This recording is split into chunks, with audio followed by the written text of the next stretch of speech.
오늘 또 그대의 최고의 날입니다. 임은미 선교사 묵상입니다. 2020년 11월 23일 월요일 최고의 날. 내 삶이 연장된다면 그 이유가 무엇인가? 열왕기하 20장. 열왕기하 20장 13절.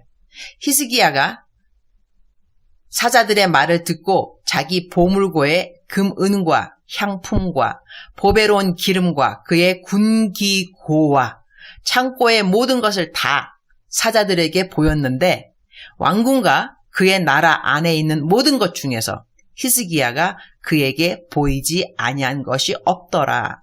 Hezekiah received the messengers and showed them all that was in his storehouses, the silver, the gold, the spices, and the fine oil, his armory, and everything found among his treasures. There was nothing in his palace or in all his kingdom that Hezekiah did not show them.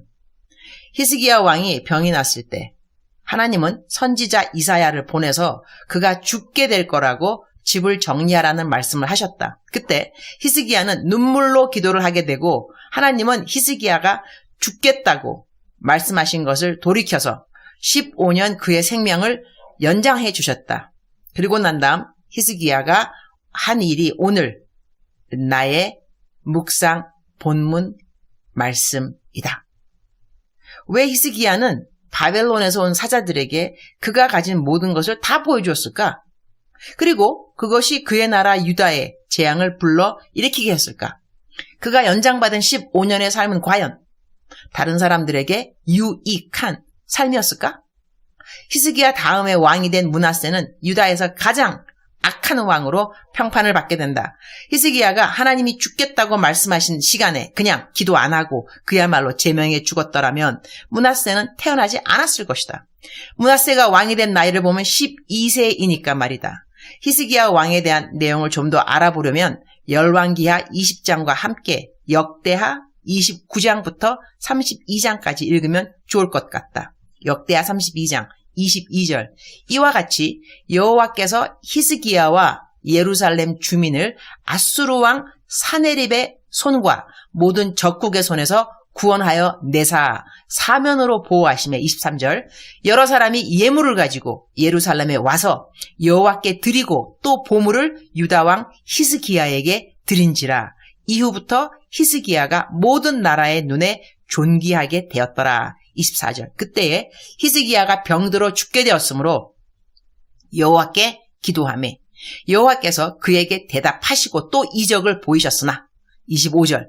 히스기야가 마음이 교만하여 그 받은 은혜를 보답하지 아니하므로 진노가 그와 유다와 예루살렘에 내리게 되었더니 26절.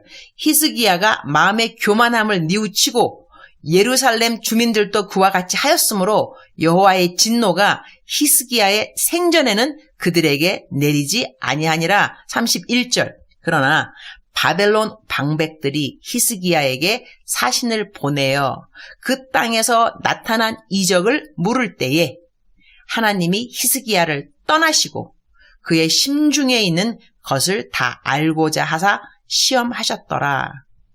역대하 32장 말씀을 읽게 되면 히스기야의 교만함이 나오게 된다.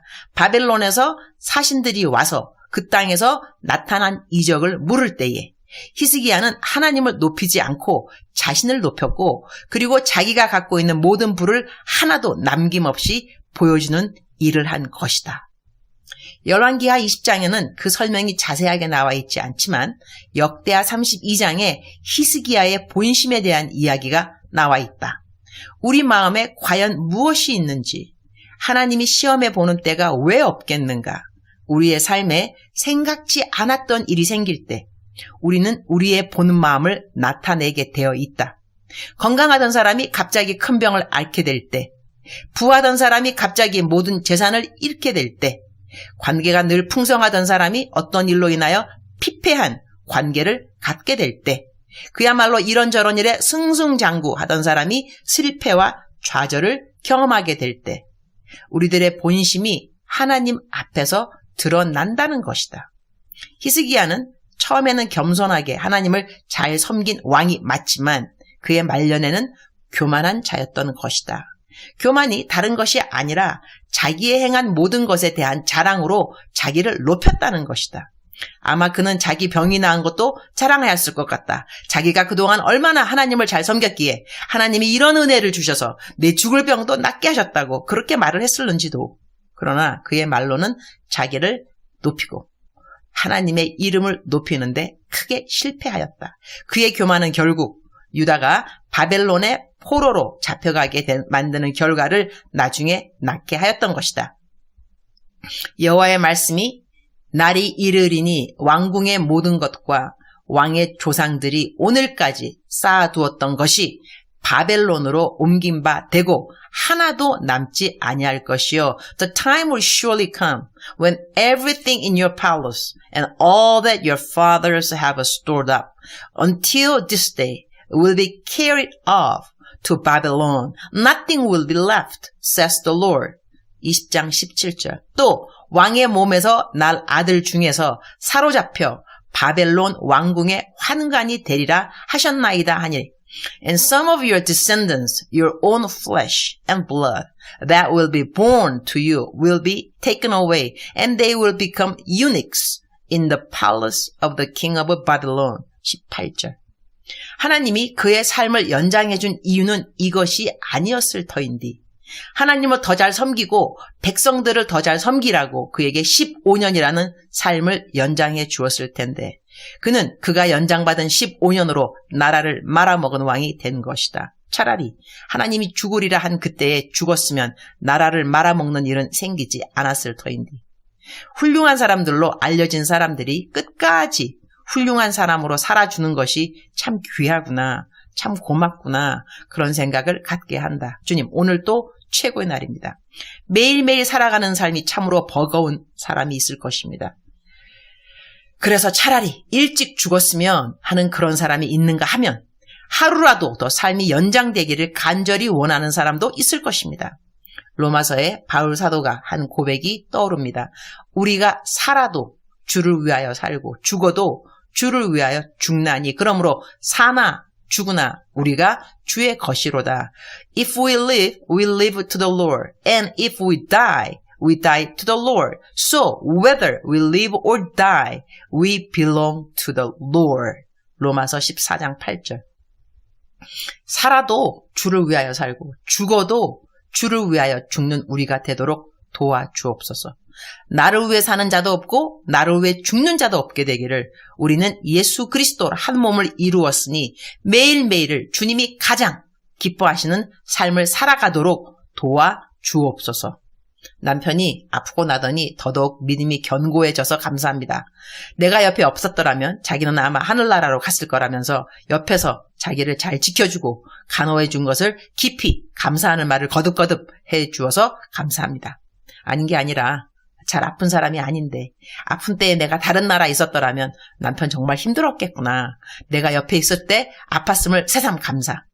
하나님께서 연장시켜준 생명이라고 남은 시간을 더더욱 하나님을 위해 하나님이 도와주라고 한 백성들을 위해 살아야 한다고 가정예배 때 힘을 주어 고백하는 남편의 간증으로 감사. 저도 남편 뜻 잘 받들어서 더더욱 열심히 사역을 잘하도록 도와주옵소서. 주님 사랑합니다. 주님 감사합니다. 오늘 또 우리 주님 저를 보시면서 하루 종일 기쁘시면 참 좋겠습니다. 사랑하는 그대여. 사랑하는 그대여. 대답하고 계시죠?